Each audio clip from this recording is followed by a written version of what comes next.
get this phone. I'm so on board with this. I said I want to be the biggest spokesperson for this phone.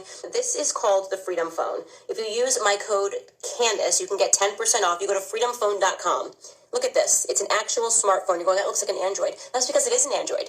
And you're going, how is that possible? Android, come to find out, is not, it's open source, meaning it's not, it was created not for Google. Actually, it was created for Microsoft. So unlike the Apple iOS system, unlike the Apple phone, you can rejig this, and this is what this guy Eric Finman, who I've known for years, brilliant kid. I call him a kid because he was known as the Bitcoin teenager millionaire. He was like 17 and became a multimillionaire off of Bitcoin, and he's very involved in tech. And he basically figured out that you can, it's a completely different operating system, rejig the Android. So it's an Android phone, but it's not for Google or by Google. This is a Freedom. I'm holding a freaking phone that is not controlled by Apple or Google. We made the switch immediately.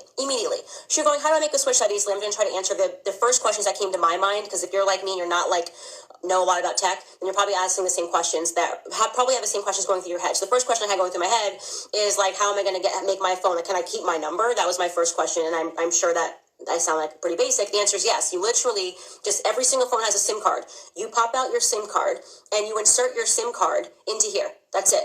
Suddenly you have this. You will notice that it comes preloaded with these apps. Instagram I added. I'm going to show you how I did that. They have, instead of the Apple Store or the Google Store, what they've created at the Freedom Phone is the Patriot app. Look at that. So that's literally, these are apps, as if I wanted to download the Facebook app, I could download it. These are Patriot apps. You go to the Patriot app store, and you can pick what app you want. So you're not going to be like, oh, but I need this app. You can still get any app that's available in the world via the Patriot App Store. This is just not controlled by Google or Apple, which means that when something like Parler takes off, Google and the Apple lords can't get together and go, we're going to get rid of it, right? Or similarly, I think they also got rid of the InfoWars app. I might be wrong, but I know a lot of people watch InfoWars, and they said, you know what, no more Alex Jones is on the platform, so we don't sell that app in the Apple Store. Well, that's not a problem. Doesn't matter what app it is, whether or not people think you're crazy for wanting to listen to InfoWars, whether or not you're like, I love InfoWars. Told her I agreed with her. Did you know I know Candace? I quoted her. Did you know I know Candace Owens' secrets? I can tell them to you. Now, I don't need her secrets. It's good. At the end of the day, guess what? She's a sister. Yeah. And I support her. You a sister? Yes. You a sellout, bitch. No, bitch. I sell on the Hey guys, it is Candace Owens, the founder of socialautopsy.com. We've gotten so many comments, questions, and concerns written in about our database from some of the articles that ran about it, as well as some of the social media work we've been doing trying to spread the word, and we figured, why not get it all in one spot and do a live FAQ? I guess it's technically not live, but you know what I mean. Hey everybody, this is Tree from treeoflogic.com. So now I am on Candace Owens, aka Red Pill Black's doxing website. You can find it at socialautopsy.com. That website is up and running, but there are some features that have been disabled because once she got the word that I was investigating her, she disabled some features, and I'm going to show you those features in a minute. Because one, it was collecting email addresses on the index page. Two, once you enter your email address, her website will send you an email asking you to confirm your subscription. Three, it was still collecting doxes up until the day she took the website down. And four, other YouTubers like Suit Yourself discovered a backdoor to socialautopsy.com, which revealed the doxes listed on her website. Actual factual information. So if someone who's like 9 years old or 10 years old is trolling and saying Hitler didn't do anything wrong. If Hitler just wanted to make Germany great and have things run well, okay, fine. They want to make sure they have the actual legal name of that little boy. They want to know his actual city and state. And of course, he's a student, so he's not employed anywhere. But they want to know all of his social media URLs. They want to make sure that when you submit this information, along with the screenshots for having wrongthink, they want to make sure his docs is factual. And this is how they will hold you accountable. No one is anonymous when they come to this website. Understand? Unless you use a VPN, that's the only way you can possibly hide your identity. And let me tell you why. We use various technologies to collect information from your device and about your activities on our service. Information collected automatically. We automatically collect information from your browser or device when you visit our service. This woman is crazy. This information information could include your IP address, device ID, and type, your browser type and language, the operating system used by your device, access times, your mobile device's geographic location while our service is actively running, and the referring website address. And it's also letting you know they're using cookies. They're assigning cookies to your device, and they're telling you they're doing this.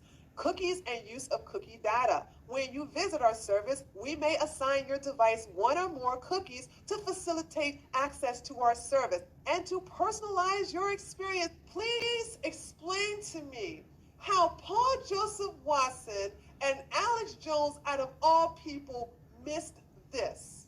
How is it that they talked to this woman and not one of them sent their team to investigate this woman and her so-called anti-bullying website? How did all of this happen and nobody looked into this? And then people that did look into it were too scared to say anything. A lot of conservatives knew this, and they were scared to say anything because they were getting, implicit threats that somehow even asking the questions were racist. So First, she played the victim by claiming that all of us were paid to spread misinformation about her. I am 100% sure that this was entirely orchestrated by the left.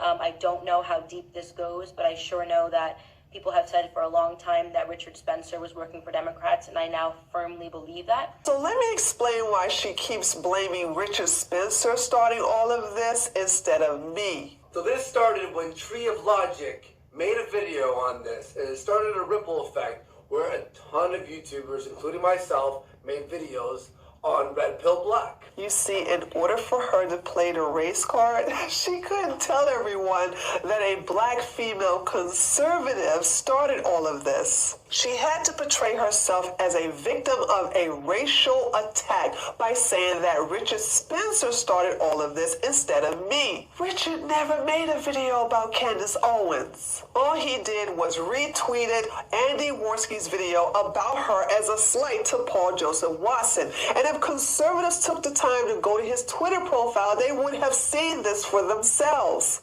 And I was not surprised that all the people that were retweeting these nasty, vicious lies about me were not real people. They were troll accounts.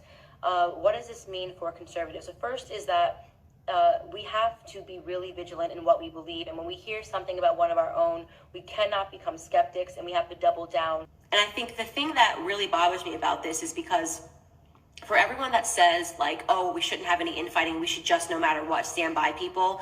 No, like, you're so wrong. That's the left defending Hunter Biden smoking crack pipes and saying nothing about it, right? Like, it doesn't matter as long as this person will vote the way we want them to. No, this is how you get people in office that do horrible things. We hear something about one of our own, we cannot become skeptics, and we have to double down. Next, she played the race card by accusing white people of attacking her because they are scared of the growing black conservative movement. Sort of this new race hustling industry that we're seeing that's happening on the right, where people say, okay, I'm going to step on a platform, I'm going to say some Republican things, and no one's going to look into me. And if they do look into me, if they start asking any questions, I'm going to accuse them of being a racist.